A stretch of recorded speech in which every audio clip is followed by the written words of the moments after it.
Sister hid $15 million while family humiliated her for a sneeze. The shocking truth on Mother's Day. Part 1. I've been trimming hedges and planting roses for the rich folks of California for years now. Beverly Hills, Malibu, Bel Air, you name it, I've dug in their dirt.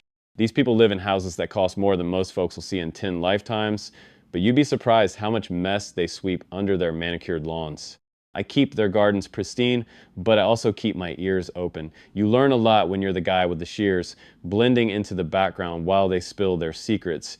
I don't judge, well, not out loud, but I've got stories that make your jaw drop. This one, it's about a family so tangled up in their own lies, they didn't see the truth till it slapped them in the face. Let me tell you about Michelle and the empire she built while her family thought she was nothing. I first noticed the Harper family when I started working their estate in Beverly Hills. Big place, all glass and marble, with a pool that sparkled like it was trying to outshine the sun. The garden was a mess when I got there. Overgrown bougainvillea, wilting citrus trees, the works. Took me weeks to whip it into shape, but that's what I do. I make things grow even when the people around them are falling apart. Heather and Jordan Harper ran the show, or at least they thought they did. Heather's the kind of woman who'd rather die than let the neighbors see her without her makeup, and Jordan's got that I'm the man of the house vibe, though he spends most of his time golfing or pretending to read the Wall Street Journal. They've got 2 daughters, Kimberly, the golden child, and Michelle, the one they barely noticed. Now, I'm no shrink, but I've seen enough families to know when one's got a favorite. Kimberly's the younger one, early 30s, with hair so blonde it looks like it was bleached by the California sun itself. She's got that influencer thing going, always posing for Instagram, talking about manifesting her dreams while sipping overpriced kombucha. Heather and Jordan eat it up, like she's the second coming of Marilyn Monroe. Michelle, though, she's different. 38, quiet, always dressed in these plain outfits that don't quite match the Harper family's flashy vibe. I'd see her pulling up in a sensible Honda while Kimberly's zooming around in a leased Mercedes. You'd think Michelle was the hired help, not their daughter. But there was something about her, a sharpness in her eyes, like she was keeping a secret bigger than all of us. I got my first hint of the family drama one afternoon while I was pruning the roses near the patio. Heather was out there with Kimberly planning some big party for Kimberly's brand launch. Apparently, she'd gotten 1,000 new followers on Instagram, and that called for a catered bash with a champagne tower. Heather was gushing, saying stuff like, "Oh, Kimmy, you're going to be a star." Meanwhile, Michelle was sitting off to the side reading a book about Renaissance art. I swear, Heather didn't look at her once. Then Kimberly pipes up, all smirky, "Michelle, maybe you can get a real job someday instead of messing around in that little gallery of yours." Michelle just smiled, didn't say a word, but I caught the way her grip tightened on that book. I've seen that look before, back in my Marine days, when someone was holding back a storm. See, the Harpers had this thing about Kimberly. When she was born, she was sickly premature, hooked up to tubes in the NICU for weeks. Heather and Jordan never let anyone forget it. They'd tell anyone who'd listen about how they almost lost her, how she was their miracle baby. I get it, that's rough. But it turned their house into a shrine to Kimberly. Every sneeze, every cough, and they'd act like the world was ending. Michelle, though, she was the healthy one, so they shipped her off to her Aunt Nicole's place at the drop of a hat. Kid catches a cold, pack a bag, Michelle. Slight fever, off to Nicole's. I overheard Heather once talking to a neighbor. "Michelle's so independent, she doesn't need us like Kimberly does." Independent, my ass? She was a kid, not a soldier. But that's how they justified it. Kimberly was fragile, Michelle was fine. Except Michelle wasn't fine, she was just good at hiding it. Nicole, now there's a character. Heather's sister, mid-50s, used to run an art gallery in Santa Monica before she retired. She's got this no-nonsense vibe, like she's seen through every lie the Harpers ever told. I'd see her drop by sometimes, always making a point to talk to Michelle, ask about her day, her work. Nicole's the one who got Michelle into art in the first place. When Michelle was stuck at her place as a kid, Nicole would take her to galleries, teach her about painters and sculptors. I heard Michelle mention once, while I was weeding nearby, that Nicole gave her a book on Botticelli when she was 10. Changed her life, she said. Heather and Jordan, they didn't even know she liked art. They were too busy scheduling Kimberly's doctor appointments or cheering at her middle school cheerleading tryouts. I started piecing things together over the months. Michelle wasn't just messing around in a gallery, like Kimberly said. She worked at a high-end auction house in LA, dealing with paintings and sculptures worth more than the Harper's house. I'd see her on the phone sometimes, talking in this calm, professional tone about provenance and authentication. Didn't take a genius to figure out she was good at it. But her family? Clueless. One day, I was fixing a trellis near the dining room window, and I heard Jordan say, "Michelle's still at that art place." Huh? Hope she's saving up for a better car. Kimberly laughed, said something about how Michelle should try Etsy if she wanted to make real money. Heather just nodded, like it was gospel. I wanted to yell, "Your daughter's probably smarter than all of you combined," but I kept my mouth shut. That's the job. See everything, say nothing. What got me curious was how Michelle acted. She didn't flaunt anything. No designer bags, no flashy jewelry. She'd show up to family dinners in Target sweaters, driving that beat-up Honda, while Kimberly was dripping in knockoff Gucci. But there was this one time, maybe a year ago, when I was cleaning up after a storm. Michelle was leaving the house, and I noticed her watch. Subtle, nothing flashy, but I've been around enough rich folks to recognize a Patek Philippe when I see one. Thing cost more than my truck. She caught me looking, gave me this little smile, like we were sharing a joke. That's when I knew Michelle was hiding something big. I started paying closer attention. She'd slip out early from family gatherings, always checking her phone, always with an excuse about work. One time, I was working late, mulching the flower beds, and I saw her in the driveway talking to some guy in a suit. Bradley, I later learned, a big shot art collector. He was all smiles, calling her the best in the business. Michelle just nodded, kept it low key, but I could tell she was in her element. Bradley drove off in a Bentley, and Michelle got into her Honda like it was nothing. I thought, who is this woman, and why is she playing small for these people? The real kicker came one Sunday when I was shaping the topiary by the pool. Heather was freaking out because Kimberly had a crisis. She'd lost a brand deal with some skincare company. Heather was on the phone begging the company to reconsider while Jordan was patting Kimberly's back saying, "You're too good for them, honey." Michelle was there, setting the table for dinner, and not one of them asked her to sit down or join the conversation. Then Kimberly, all teary-eyed, looks at Michelle and says, "You wouldn't get it, Michelle. You've never had to hustle like me." I nearly dropped my clippers. Hustle? Girl, you're living off your parents' credit cards. Michelle didn't snap back though. She just said, "You're right, Kim," and kept setting the table. But I saw her jaw clench, and I knew she was holding back a novel's worth of comebacks. That's when I started to get it. Michelle wasn't just ignored, she was erased. Her whole life, she'd been the kid they sent away, the one who didn't matter because she wasn't fragile like Kimberly. But she didn't let it break her. She built something huge, and she was keeping it from them. Why? I didn't know yet, but I had a feeling it wasn't just about staying humble. There was a reason she was letting them think she was some nobody working a dead-end job.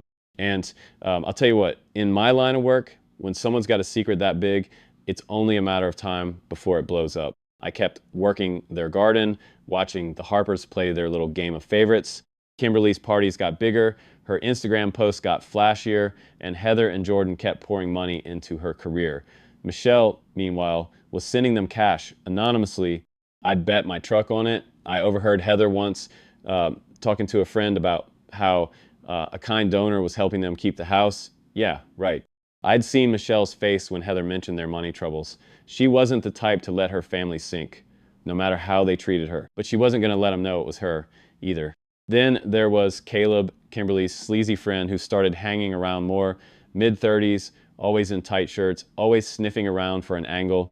He'd linger by the pool, flirting with Kimberly, but I caught him watching Michelle a few times, like he was trying to figure her out.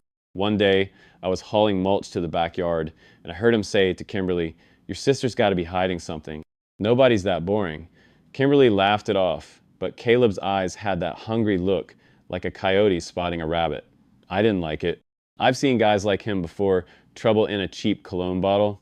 By the time spring rolled around, the tension in that house was thicker than the smog over LA. Heather was planning a big Mother's Day brunch, talking about how it'd be Kimberly's gift to her. Michelle offered to help, but Heather brushed her off, saying, "Oh, honey, you don't need to worry. Kimberly's got it covered." I was there trimming the hedges, and I saw Michelle's face just for a second, that storm in her eyes again. She didn't argue, just nodded and went back to her book. But I knew something was brewing. I'd been in enough battles to recognize the calm before the chaos. And let me tell you, when that chaos hit, it was like a wildfire tearing through a dry canyon. But I'm getting ahead of myself. All you need to know for now is this: Michelle Harper was no nobody. She was a woman who'd built an empire while her family treated her like dirt. And on Mother's Day, when the truth came out, it wasn't just the garden that got turned upside down. Part two.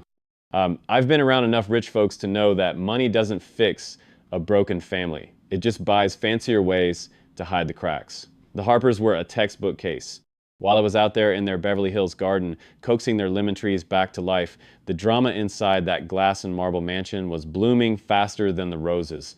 Michelle, the daughter they barely noticed, was sitting on a secret bigger than their ego-driven lives. She wasn't just some gallery grunt like they thought. She'd built an empire, authenticating art, pulling in millions, while her family fawned over her sister, Kimberly, the Instagram princess. I kept my head down, pruning and planting, but I couldn't help but watch it all unfold. And let me tell you, the roots of this mess went deep. Spring was in full swing, and the Harper estate was buzzing with Kimberly's latest obsession, her brand. She was always on her phone, filming TikToks by the pool or unboxing designer bags for her followers. Heather and Jordan were eating it up, acting like she was one viral post away from being the next Kardashian. I'd hear Heather bragging to her friends, "Kimmy's got 10,000 followers now. She's practically a mogul." Meanwhile, Michelle would slip in for family dinners, quiet as a shadow, carrying a dog-eared book on impressionist painters or a laptop she'd quickly tuck away. Nobody asked her about her day. Nobody cared. But I saw the way she moved, deliberate, focused, like she was playing a game nobody else knew the rules to. I got a front row seat to the family's nonsense one afternoon while I was mulching the flower beds near the patio. Heather was out there, flipping through a stack of bills, her face all pinched up. Jordan was pacing, muttering about cash flow. Apparently, Kimberly's influencer gigs weren't exactly paying the mortgage, and their credit cards were maxed out from her business expenses. I caught Heather saying, "If we don't figure this out, we might have to sell the guest house." Kimberly, sprawled on a lounge chair in a bikini that probably cost more than my rent, just shrugged. "Mom, chill. I'll get a big collab soon." Then Michelle walked out, carrying a tray of iced tea for everyone, because of course she was playing waitress in her own family. Heather barely looked at her, just said, "Oh, Michelle, can you be a dear and grab the mail? We're expecting Kimmy's new PR package." Michelle nodded, but I saw her pause for a second, like she was swallowing something bitter. As she headed to the mailbox, I noticed a letter slip out of the stack she was carrying.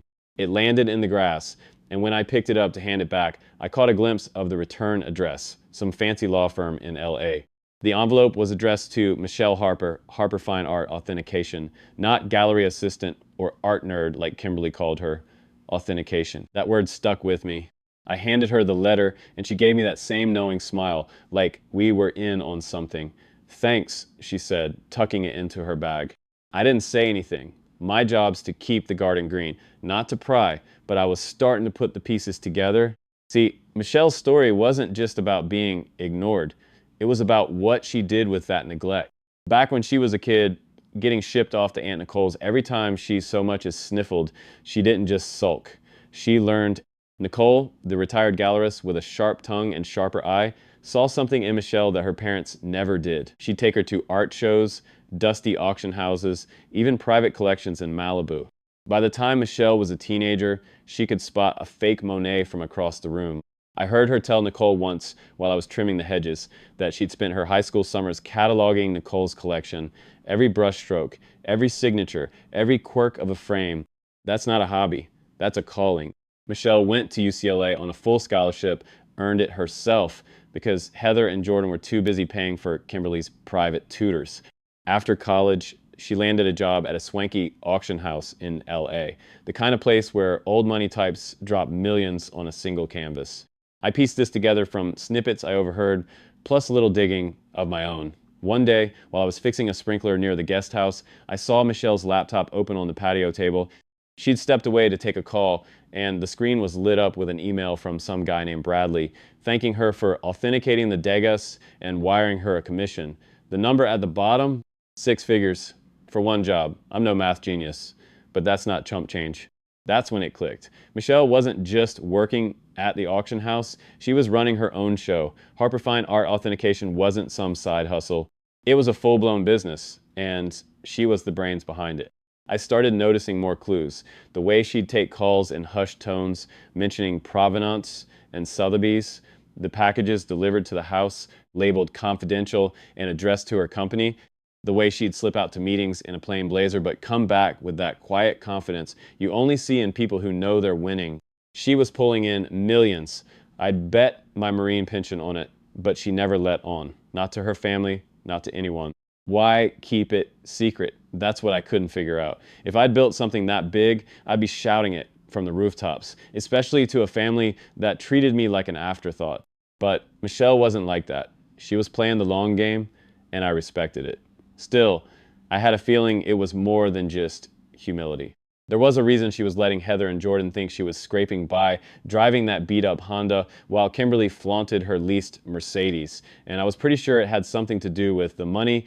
See, the Harpers weren't exactly rolling in dough. I'd overheard enough to know they were stretched thin. Kimberly's career was a black hole, sucking up cash faster than they could borrow it. But they never seemed to hit rock bottom. One day, while I was planting new azaleas, I heard Heather on the phone, all teary, thanking some anonymous donor for a monthly deposit that saved the house. She thought it was a distant cousin or maybe Aunt Nicole. But I saw Michelle's face when Heather mentioned it, just a flicker, but enough to tell me she was the one footing the bill. I'd bet she was sending them thousands every month, probably through some shell account to keep her name out of it. And Kimberly, she was blowing that money on designer shoes and tropical vacations, posting about her blessed life while Michelle stayed silent. That's where Caleb came in, stirring the pot. Kimberly's buddy, the guy with the fake tan and faker smile, was always hanging around, sniffing for a payday. I didn't trust him from the jump. Guys like that are all charm until they smell money, then they're sharks. One afternoon, I was hauling compost to the backyard when I caught him grilling Kimberly about Michelle. They were by the pool, Kimberly in her usual influencer getup, Caleb sipping a beer and playing it cool. "Come on, Kim," he said, all slick. "Your sister's not that broke. She's got to be hiding something. Nobody works that hard for peanuts." Kimberly laughed, tossing her hair. "Michelle, she's just obsessed with her little art thing. If she had money, she'd at least buy a decent car." Caleb didn't laugh, though.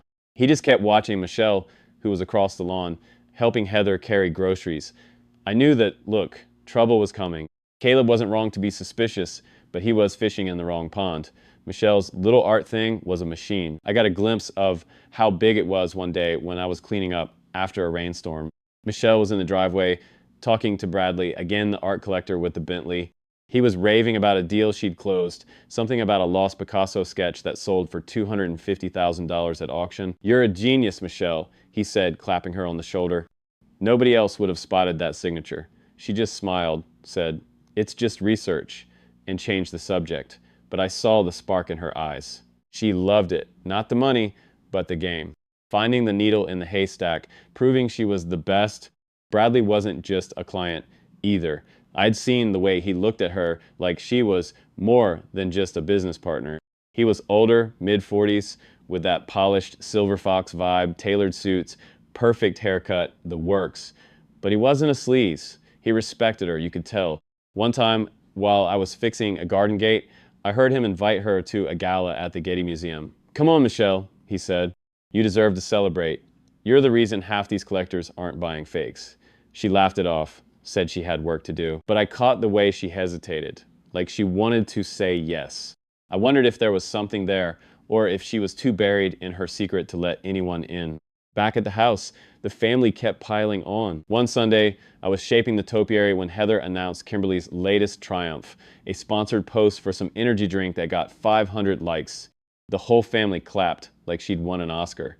Michelle was there, clearing dishes, and Jordan had the nerve to say, "Maybe you could learn something from your sister, Michelle. She's really making a name for herself." I nearly snapped my shears in half.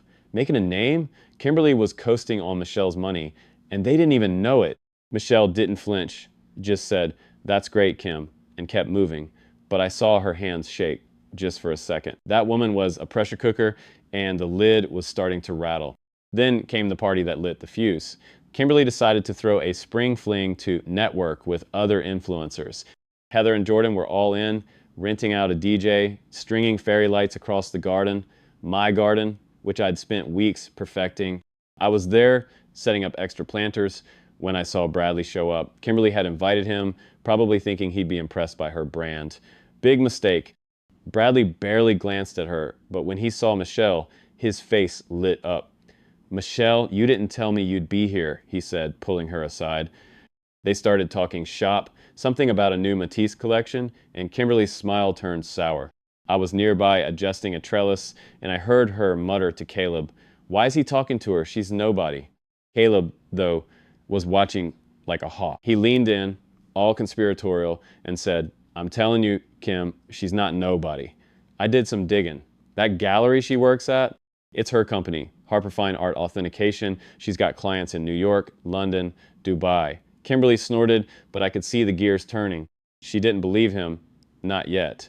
But Caleb was planting seeds, and they were the kind that grow into trouble. I knew guys like him from my Marine days. They don't stop until they get what they want, and what Caleb wanted was a piece of Michelle's pie. By the time the party ended, the air was thick with tension. Bradley left early, but not before slipping Michelle his card and saying, "We need to talk about that, Matisse. You're the only one I trust." Kimberly overheard, and her face went from sour to downright venomous. She marched over to Michelle, who was helping clean up, and hissed, "What's your deal with that guy? You trying to steal my contacts?" Michelle just raised an eyebrow and said, "He's a client, Kim, that's all." But Kimberly wasn't buying it. Neither was Caleb, who was lurking nearby, texting someone with a grin that made my skin crawl. I went home that night thinking about Michelle. She was carrying the weight of her family's ignorance, their greed, and now Caleb's scheming, all while running a business that could buy and sell their whole world. I'd seen soldiers crack under less pressure, but she was still standing, still sending them money, still playing the good daughter. But I knew it couldn't last. You can only hide a fire like that for so long before it burns through everything. Mother's Day was coming, and Heather was dropping hints about wanting a special brunch. Kimberly was planning it, of course, but I had a feeling Michelle would end up footing the bill one way or another. And with Caleb sniffing around and Kimberly's jealousy boiling over, I could smell the storm coming. In my line of work, you learn to spot the signs. A drooping branch, a wilting flower, a family about to snap. The Harpers were all three, and I had a front row seat, part 3. You ever notice how a garden can look perfect on the surface? Lush green, flowers popping, but underneath the roots are tangled, fighting for space? That's the Harper family in a nutshell. I've been tending their Beverly Hills estate long enough to see the cracks in their glossy facade. Michelle, the daughter they treat like she's invisible, is secretly running a $15 million art authentication empire, while her sister Kimberly soaks up the spotlight and their parents' cash. Michelle's been quietly funneling to keep their mansion from foreclosure, but secrets like that don't stay buried forever. By spring, with Mother's Day looming, the air was thick with tension, and a guy named Caleb was stirring the pot, ready to blow it all wide open. I kept my shears sharp and my ears sharper, watching it unfold like a slow-motion train wreck. The Harper house was in overdrive, gearing up for Heather's big Mother's Day brunch. Heather was milking it, dropping hints about wanting something elegant to show off to her socialite friends. Kimberly, ever the performer, was all in, planning a spread with mimosas, live music, and a custom floral arch for Instagram. I got roped into extra work, planting rose beds, hanging string lights, turning the garden into a damn fairy tale. Heather kept saying, "Kimmy's making this so special for me," while Michelle, as usual, was on the sidelines, hauling chairs or running errands. I caught her one morning, setting up tables, looking like she hadn't slept in days. Not the kind of tired you get from a late night, but the kind that comes from carrying a lie so heavy it's crushing you. I wanted to tell her to ditch these people, but I bit my tongue. My job's the dirt, not the drama. Michelle's secret was starting to leak like a cracked irrigation line. Caleb, Kimberly's shady buddy, was sniffing around, and he wasn't subtle about it. I overheard him one afternoon while I was pruning the lemon trees by the pool. He was on his phone, pacing in those tight jeans he thought made him look cool, talking too loud. I'm telling you, she's loaded. I found her company's website, Harper Fine Art Authentication. She's got clients in Dubai, man. Dubai. The guy on the other end must have doubted him because Caleb got louder. No, Kim doesn't know. Nobody does. but I'm gonna find out how much she's sitting on. I gripped my shears a little tighter, picturing his smug grin. I've dealt with guys like Caleb before, opportunists who'd sell their own kids for a payday. He wasn't just curious, he was dangerous. Kimberly, meanwhile, was too wrapped up in her influencer fantasy to notice Caleb's scheming. She was posting teasers for the Mother's Day brunch, calling it a gift to my queen, meaning Heather. The guest list was a who's who of wannabe influencers, plus a wild card, Bradley, Michelle's art collector client. I saw the list when I was moving planners. Bradley's name stood out like a weed in a rose bed. Kimberly had invited him, probably thinking he'd be dazzled by her brand. Big mistake. I'd seen Bradley with Michelle. He barely noticed Kimberly, but with Michelle, he lit up like she was the only person in the room. Kimberly didn't know it, but inviting Bradley was like tossing a match into dry grass. The brunch wasn't the only thing heating up. Michelle's business was hitting new heights. I got a glimpse of it one day while I was fixing a trellis near the guest house. Michelle was on a call, pacing the patio, talking about a Matisse collection and provenance issues. She mentioned a deal worth $1.2 million, and her voice didn't even waver like it was just another Tuesday. I'm no art expert, but I know money when I hear it. Later, I saw her laptop open on the patio table, a spreadsheet showing her company's quarterly profits, $4.8 million. That's not a business, that's a machine. But she was still playing the broke sister, showing up in her beat-up Honda, wearing Target sweaters, while Kimberly flaunted knockoff Chanel bags bought with Michelle's secret cash. That cash was the real kicker. I'd figured out Michelle was sending the Harpers money anonymously through some shell account to keep their house out of the bank's hands. I overheard Heather one day gushing to a neighbor about a generous donor who sent $8,000 a month. It's a miracle, she said, like it fell from the sky. Miracle? My ass. I saw Michelle's face when Heather mentioned it. Just a flicker of guilt, pride, maybe pain. She was keeping them afloat, and they didn't even know. Kimberly, meanwhile, was blowing that money on trips to Tulum and $500 sunglasses, posting about her hustle while Michelle worked 80-hour weeks to bankroll it. Caleb's digging was getting bolder. One evening, I was cleaning up after a long day of planting, and I caught him rifling through Michelle's bag in the driveway. She'd left it on her car's hood while she ran inside to grab something. He pulled out a notebook, flipping through it like he'd struck gold. I couldn't see much, but I caught a glimpse of handwritten notes, stuff about authentication protocols and client confidentiality. Caleb snapped a few photos with his phone, then stuffed the notebook back just as Michelle returned. "Hey, nice bag," he said, all smooth. Michelle gave him a look that could have cut glass but didn't say a word. I knew then, Caleb wasn't just curious. He was building a case. Things came to a head at Kimberly's spring fling party a few weeks before Mother's Day. It was a circus, DJs, influencers, a taco truck parked in the driveway. I was there, setting up extra planters, sweating through my shirt while Kimberly posed for selfies. Bradley showed up, looking like he'd stepped out of a GQ ad, and Kimberly pounced, trying to charm him with her brand pitch. He was polite but distracted, scanning the crowd until he spotted Michelle. "There you are," he said, his face breaking into a grin. They started talking about a new Matisse collection, and Kimberly's smile turned to ice. I was nearby, adjusting a trellis, and heard her hiss to Caleb, "Why's he so obsessed with her? She's just a nobody." Caleb, though, was all ears. He pulled Kimberly aside, his voice low but sharp. "She's not a nobody, Kim. I told you. I checked her out. Her company's huge offices in LA, Chicago, New York. She's worth millions." Kimberly laughed, but it was brittle, like she didn't want to believe it. "Millions? Michelle? She can't even afford a decent purse."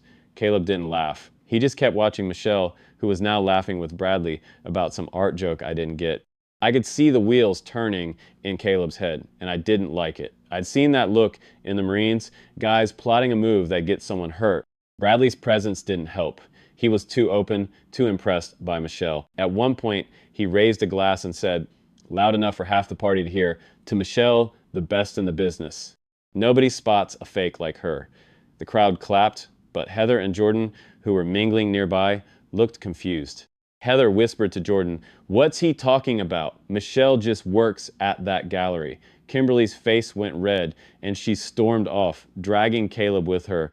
I caught Michelle's eye as she brushed it off, but I could tell she was rattled. Bradley didn't know it, but he just painted a target on her back. Later that night, Caleb made his move. I was packing up my tools when I saw him corner Michelle by the pool house. She was cleaning up cups because, of course, she was doing the grunt work while Kimberly took credit. Caleb leaned in, all fake charm, and said, "So, Michelle, how's business? I hear you're kind of a big deal." Michelle froze, her hand tightening on a stack of plates. "It's fine," she said, voice flat. Caleb smirked. "Come on, don't be shy. I know about your company. Must be nice, sitting on all that cash while your family struggles." I was too far to hear her reply, but I saw her face calm, but with that storm brewing in her eyes. She said something short, then walked away. Caleb just stood there, grinning like he'd won. I knew what he was doing. He was testing her, seeing how far he could push. A guy like Caleb doesn't just want answers, he wants leverage. I figured he'd try to blackmail her, maybe demand a cut to keep quiet. What I didn't expect was how fast he'd move.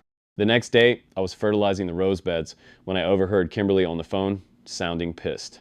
"Caleb says Michelle's rich, like really rich. He showed me some email he hacked from her account. It's crazy, but I don't believe it. She's too boring." I froze, my hands in the dirt. Hacked? That was next level. Caleb wasn't just a nuisance. He was a threat. Michelle, under pressure, started bending.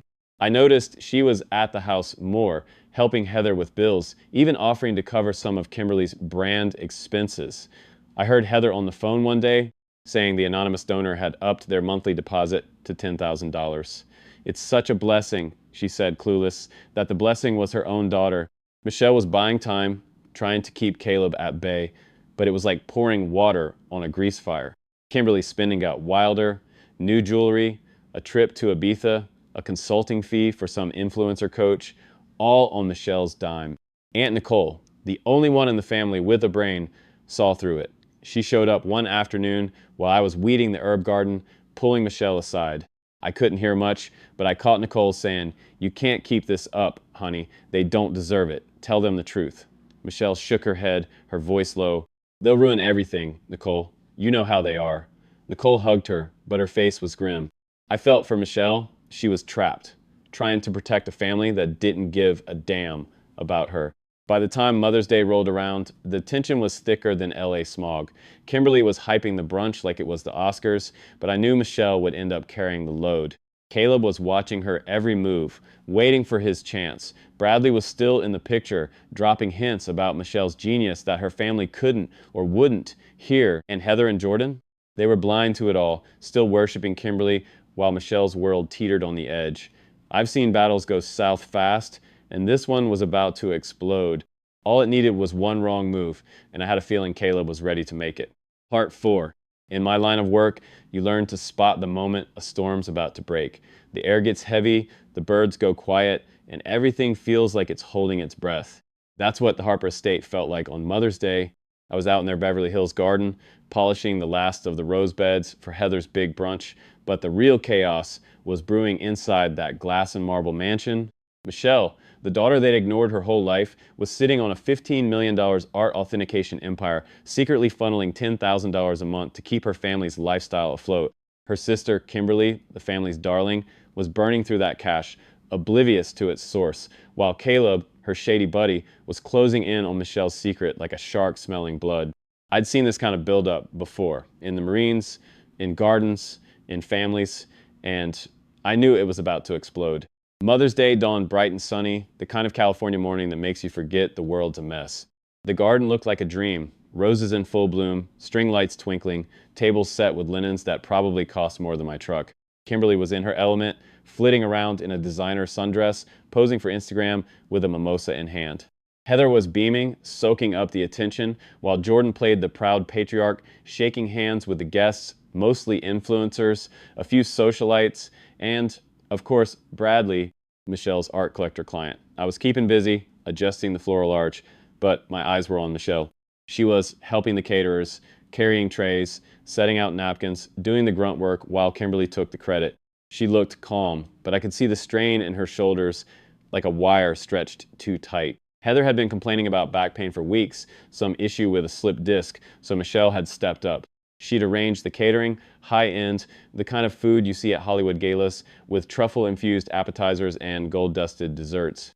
I overheard her on the phone with the catering company a few days earlier, insisting on something special for her mom. It must have cost a fortune, but Michelle didn't blink. She was still playing the dutiful daughter, even as her family treated her like hired help. I wanted to shake her, tell her to stop, but I kept my place. Gardens don't fix themselves, and neither do families. Caleb was the wild card. He'd been digging into Michelle's business for weeks, and now he was at the brunch, hovering like a hyena, waiting for scraps. I caught him watching Michelle, his phone always in hand, texting someone with that greasy smirk of his. He'd already hacked her email, maybe more, and I knew he was planning something. Kimberly, oblivious as ever, was too busy curating her perfect day to notice. She'd even roped Bradley into a photo op, trying to charm him with her influencer spiel. Bradley was polite but bored, his eyes drifting to Michelle, who was quietly directing the caterers. "You've outdone yourself," he told her, nodding at the spread. "This is incredible." Michelle just smiled, said, "It's for Mom," and moved on. Kimberly's jaw tightened, and I could practically hear her jealousy simmering. The brunch was in full swing by noon. Guests were mingling, sipping champagne, raving about the food. Heather was holding court, gushing about Kimberly's vision for the event, while Jordan nodded along, tossing out cliches about family first. Michelle was everywhere, refilling drinks, clearing plates, making sure everything ran smoothly. Nobody thanked her, not once. I was near the buffet, tweaking a centerpiece, when I overheard Heather tell a guest, "Kimmy planned every detail. She's so talented." I nearly snorted. Kimberly hadn't lifted a finger except to post selfies. Michelle was the one keeping the circus from collapsing. Then Caleb made his move. I'd seen him lurking by the patio, fiddling with his phone, and I had a bad feeling.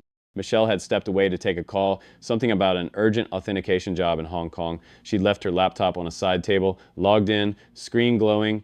I was too far to do anything, but I saw Caleb's eyes lock onto it like a missile. He sauntered over, casual as you please, and started poking around. I couldn't hear what he was saying, but his grin was pure venom. Kimberly was nearby, chatting with influencers, and Caleb waved her over, whispering something that made her eyes go wide. Before I could blink, he'd grabbed the laptop and was marching toward the main table where Heather and Jordan were sitting with their guests. "Time for a little show," Caleb announced, loud enough to hush the crowd. The string quartet faltered and all eyes turned to him. Kimberly trailed behind, looking confused but curious, like she sensed blood in the water. Michelle, just coming back from her call, froze in the doorway, her face going pale. I was by the rose beds, close enough to see it all, and my gut twisted. This was it, the moment the storm broke. Caleb flipped the laptop around, holding it up like a trophy. "Let's see what Michelle's really been up to," he said, his voice dripping with glee. The screen was open to her company's banking portal, and there it was, in bold numbers, $15.4 million in her primary account. Below it, a pending contract for $600,000, a recent transaction for $1.8 million, and a quarterly profit report showing $5.2 million. The crowd gasped, a low ripple that turned into stunned silence. Heather's champagne flute slipped from her hand, shattering on the stone patio. Jordan's mouth hung open, like he'd forgotten how to blink. Kimberly's face went through a kaleidoscope of emotions: shock, envy, rage, before landing on something like betrayal. "This can't be right," Kimberly whispered, her voice cracking. She grabbed the laptop, scrolling frantically, as if she could make the numbers disappear. "Michelle's rich? Michelle?" Her voice rose to a shriek, and the guests started murmuring, phones coming out to snap pictures. Caleb just stood there, arms crossed, looking like he'd won the lottery. "Told you, Kim," he said, loud enough for everyone to hear. "Your sister's been holding out." Heather was the first to snap. She stood up, her face red, then purple, her voice trembling with fury. "Michelle, what is this? You've got millions, and you let us struggle?" The word struggle hung in the air like a bad joke. Struggle? They lived in a mansion, threw parties like this, all because Michelle was bankrolling them. Jordan joined in, his voice booming. "How could you hide this from us? We're your parents." The guests were eating it up, whispering, filming, turning the brunch into a reality show. Michelle stood there, still as a statue, her eyes locked on her family. I could see the storm in her, the one she'd been holding back for years, finally breaking free. She stepped forward, her voice low but steady, cutting through the chaos like a blade. "Struggle? I've been sending you $10,000 every month for years, anonymously, To keep this house, to pay for Kimberly's trips, her bags, her brand. I paid for this brunch, and you never even asked how I was doing. The silence that followed was deafening. Heather's mouth opened, then closed, like a fish gasping for air. Jordan's face went slack, his patriarch act crumbling. Kimberly let out a sob, dramatic as ever, clutching the laptop like it was her lifeline. "You're lying," she cried.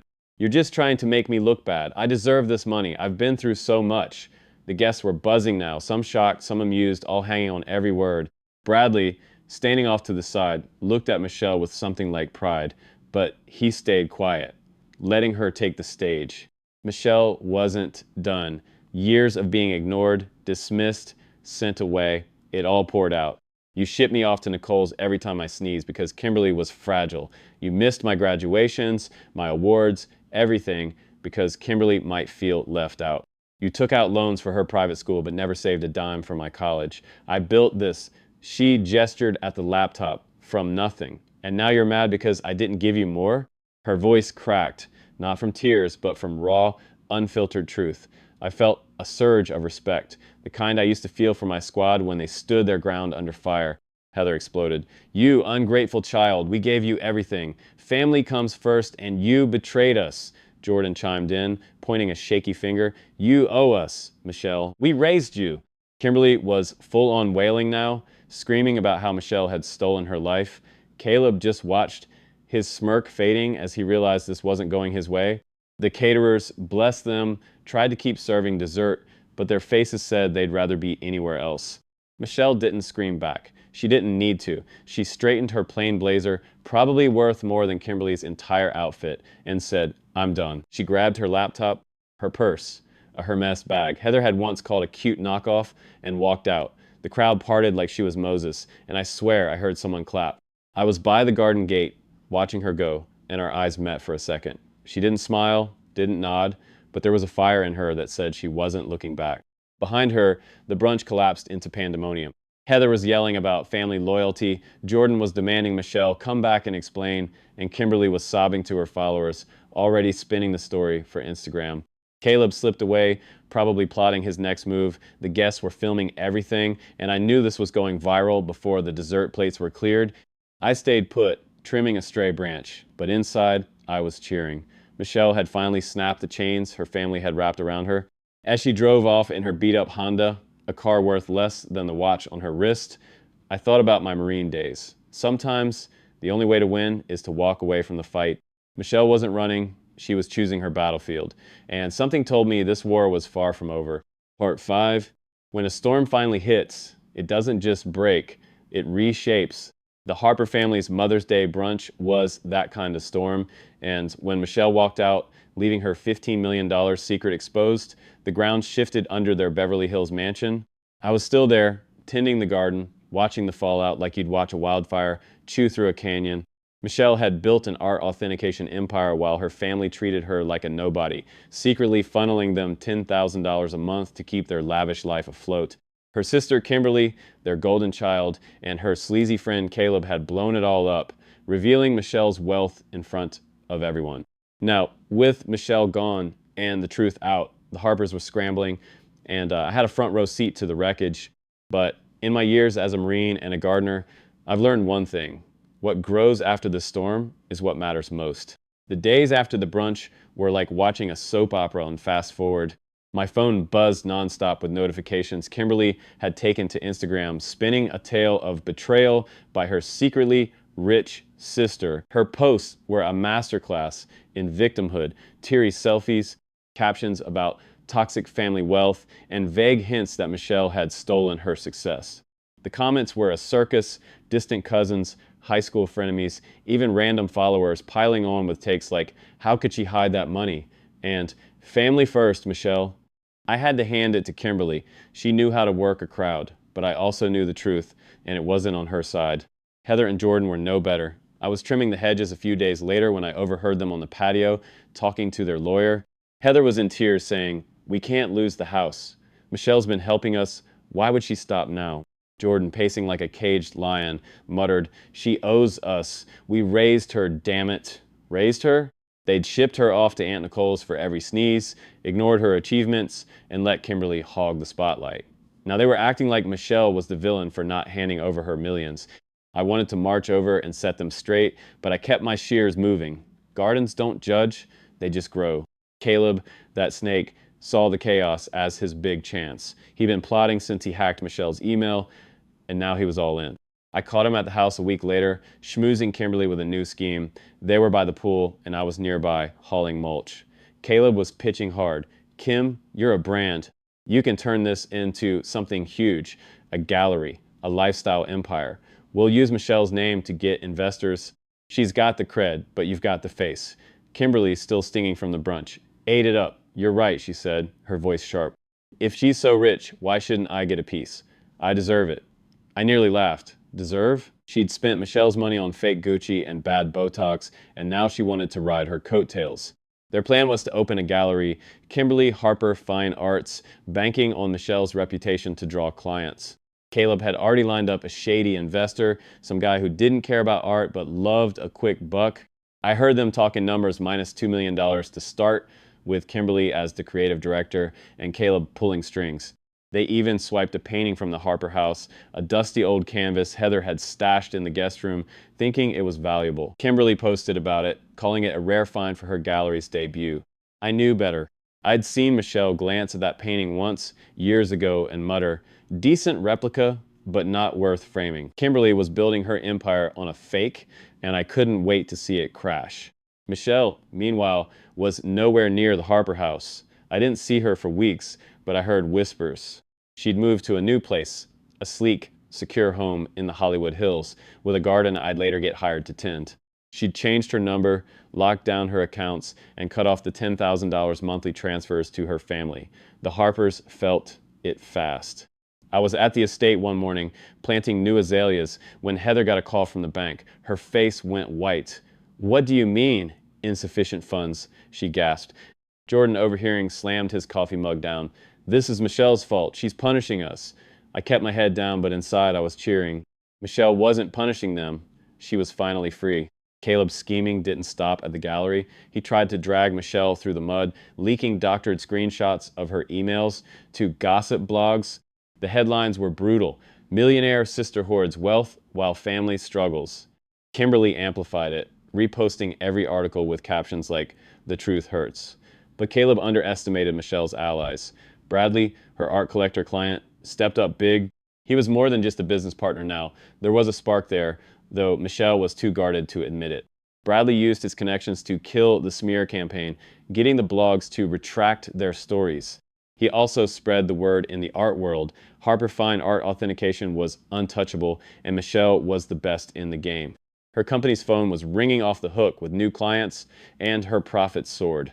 I got a glimpse of Michelle's new life when I started work in her Hollywood Hills garden. It was a stunner. Terrace slopes, native plants, a view that made you forget LA's smog. She was different there, lighter, like she'd shed a skin. One day, while I was setting up drip irrigation, she came out with a coffee and said, "You've seen a lot, haven't you?" It wasn't a question. I just nodded, and she smiled, not the guarded smile from before, but something real. "Thanks for keeping my roses alive," she said, and I knew she meant more than the flowers. I didn't push, didn't ask about her family. Some things you let lie, like good soil settling after rain. Back at the Harper estate, things were unraveling. Without Michelle's money, Heather and Jordan couldn't keep up. They put the mansion on the market, downsizing to a condo in a less flashy part of town. Heather told everyone it was for a simpler life, but I saw the shame in her eyes when I packed up my tools for the last time. Jordan stopped golfing, started drinking more, muttering about ungrateful kids. Kimberly's gallery launched with a splashy party, but it was a disaster. The rare painting she'd hyped, a confirmed fake, just like Michelle had said. Critics tore it apart, and her investor bailed. Kimberly's Instagram went quiet, her follower count tanking as the scandal spread. Caleb, true to form, vanished, probably chasing his next mark. Aunt Nicole was the only one who came out unscathed. She'd always had Michelle's back, and now Michelle was flying her out to catalog a new collection. I heard them talking one day while I was pruning at Michelle's new place. Nicole said, "You did what I never could, kid. You walked away." Michelle laughed, soft but strong. "I didn't walk, Nicole. I ran." It was the first time I'd heard her sound free.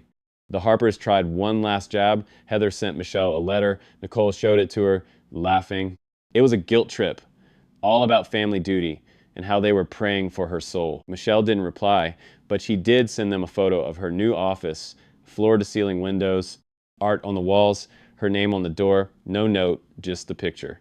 Heather and Jordan stopped talking about her after that, telling friends they never wanted her money anyway. Sure, Kimberly, though, couldn't let it go. She posted a cryptic Instagram story months later, showing off a new painting she claimed was priceless. I recognized it. It was another fake, one Michelle had passed on years ago. Kimberly was still chasing her sister's shadow, and it was pathetic. I mentioned it to Michelle one day, casual, while I was planting lavender. She just smirked and said, "Let her have her moment. It won't last." That's when I knew Michelle wasn't just winning, she was untouchable. As for me, I'm still out here tending gardens, listening to the rich spill their secrets. Michelle's place is my favorite gig now. Her garden's thriving, like her. Bradley's around more, helping with her business and maybe something else she's not saying, but I see the way they laugh together. One evening, as I was packing up, I looked at her roses, perfect under the sunset, and said, "In gardens and in life, the truth always comes up, like a weed." Michelle overheard and laughed. "Or like a rose," she said. I nodded. She got it. The Harpers are a memory now, a story I tell myself when the work gets quiet. But Kimberly's out there, chasing fakes, and I can't shake the feeling she's got one last play. When it fails, and it will, I'll be here, tending the roses, watching the next storm roll in. Thanks so much for watching. Your likes, subscriptions, and comments mean the world, and keep these stories coming.